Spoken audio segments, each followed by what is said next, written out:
Olá, vamos para mais uma aula da Fátima, aula de Química. Hoje nós vamos aprender mais uma função orgânica, os ácidos carboxílicos. O que são ácidos carboxílicos? Antes vamos analisar ácidos. Lembrando que todo ácido ele sempre tem sabor azedo. Que todo ácido sempre é neutralizado por uma base e que todo ácido sempre tem o pH menor do que 7. Lembrem-se disso, qualquer ácido. Mas um ácido carboxílico num composto orgânico, como eu reconheço? Agora que nós vamos aprender um novo grupo funcional, a carboxila. Vocês já tinham aprendido hidroxila, que é a OH, a carbonila, que é a dupla O, e agora nós temos a carboxila. Nós temos a dupla O e a OH no mesmo carbono. Então, isso é chamado de carboxila. E essa carboxila, elas têm que estar ligadas ao carbono da extremidade, da ponta. Para a gente dar o nome a um ácido carboxílico, primeiramente a palavra ácido, o prefixo indicando quantidade de carbonos, o infixo indicando o tipo de ligação entre os carbonos e óico, que é a terminação, que é o sufixo da função orgânica ácido carboxílico. Então, como que fica o nome dos ácidos? Então, este é o menor ácido que existe, formado por um único átomo de carbono. Então, para eu dar o nome, ácido, um carbono MET, ligação simples AN, ácido metan, terminação óico, ácido metanóico. Esse ácido metanóico é o nome oficial. O nome usual dele é ácido fórmico. Esse ácido fórmico é encontrado nas formigas. Então, quando nós invadimos o local onde as formigas vivem, né? E elas picam a gente, elas liberam ácido fórmico. Por isso que dá aquela coceira, aquela reação. Um outro exemplo, nós temos aqui um outro ácido com 2 átomos de carbono. Então, ácido primeiramente, 2 carbonos ET, ligação simples AN, terminação óico. Ácido etanóico, mais conhecido como ácido acético. É o ácido que nós temos nos vinagres. Lembrando que todo vinho, ele tem álcool. E se esse vinho não foi guardado adequadamente, ele sofre uma oxidação. Então o vinho ele tem que ser guardado na horizontal, num local com pouca luminosidade.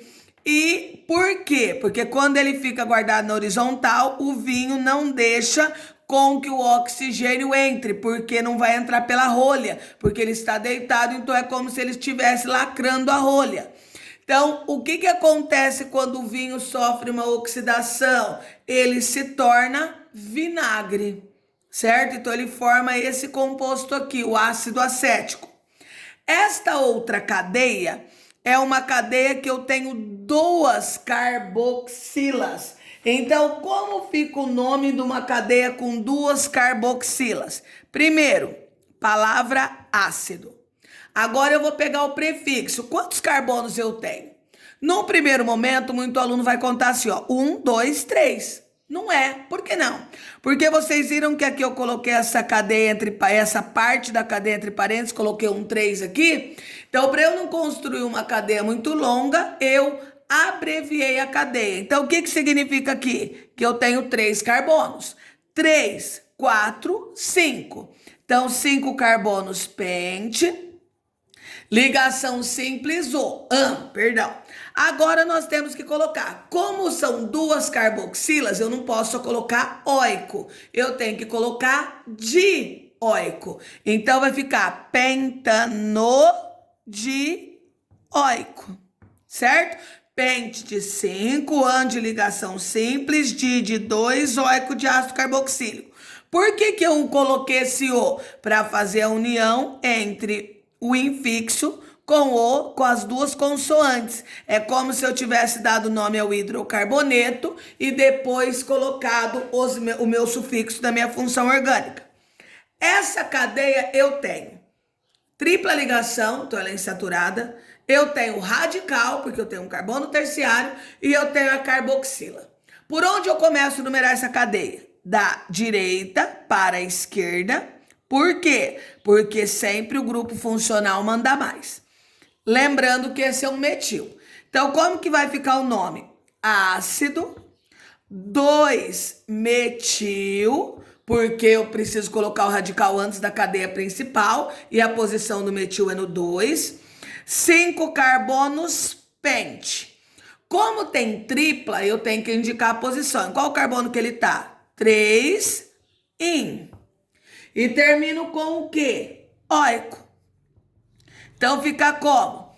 Ácido 2-metil pente 3 e inóico. Certo? Professora, por que eu não coloco a posição da carboxila? Porque obrigatoriamente ela sempre vai estar na extremidade e quando eu tenho que numerar a cadeia, ela sempre estará no carbono de número 1.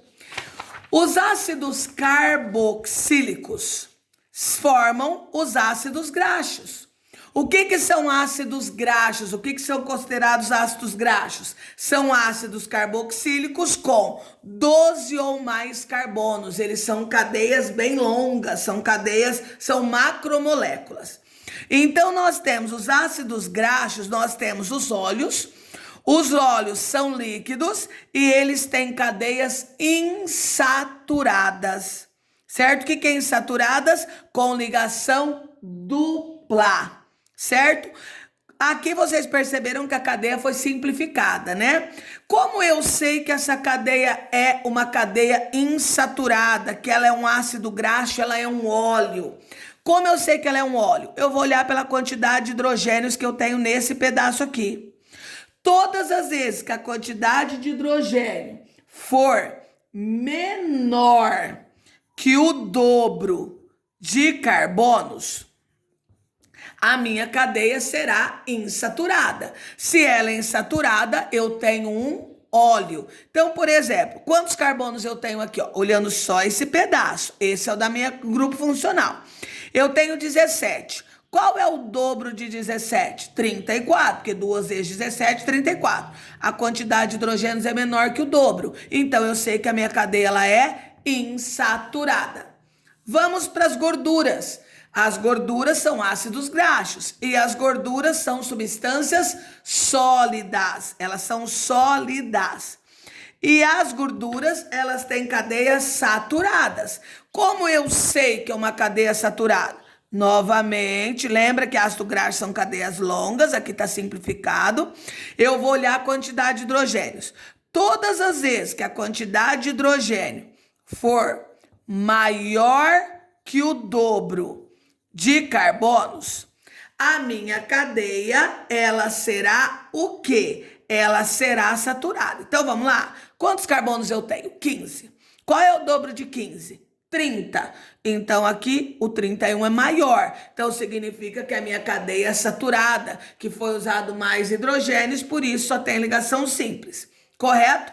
E todo ácido graxo insaturado, ou seja, que tem a ligação dupla, a temperatura de fusão dele é menor do que os saturados. O que é temperatura de fusão? A temperatura necessária para passar do estado sólido para o estado líquido. Então, cadeias saturadas sempre terão pontos de fusão maiores do que cadeias insaturadas. Agora nós vamos ver sais de ácidos carboxílicos. Lembra no início que eu falei que um ácido, ele é neutralizado por uma base. Todas as vezes que um ácido carboxílico for reagir com uma base, eu vou ter a formação de um sal de ácido e água. É uma reação de neutralização, onde o ácido está sendo neutralizado por uma base. Então, eu sei que tem que formar água. Como que forma água? água é formada pelo hidrogênio da hidroxila com a OH da base. Então, H com OH forma o quê? H2O, forma minha molécula de água. Se vocês observarem, eu estou fazendo uma reação que é chamada de reação de substituição.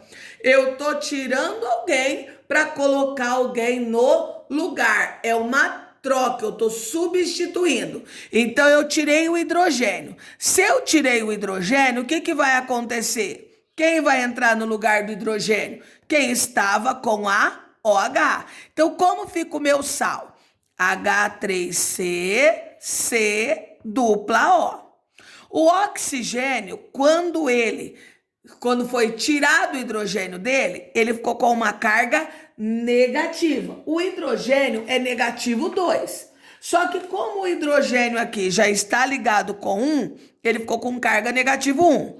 O potássio que vai entrar no lugar da OH, ele tem carga mais. Por quê? Porque ele é da família 1A. Então, esse é o meu sal de ácido carboxílico.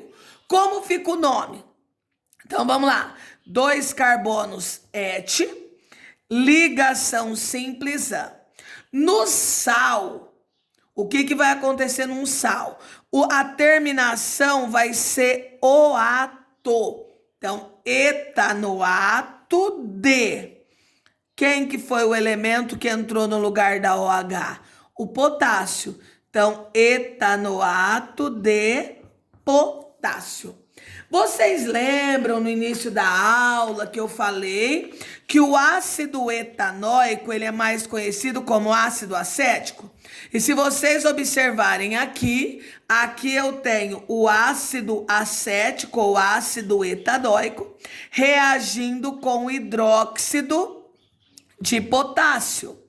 Então, o que aconteceu aqui? Eu posso chamar ele de etanoato de potássio ou eu posso chamar ele de acetato de potássio. Correto?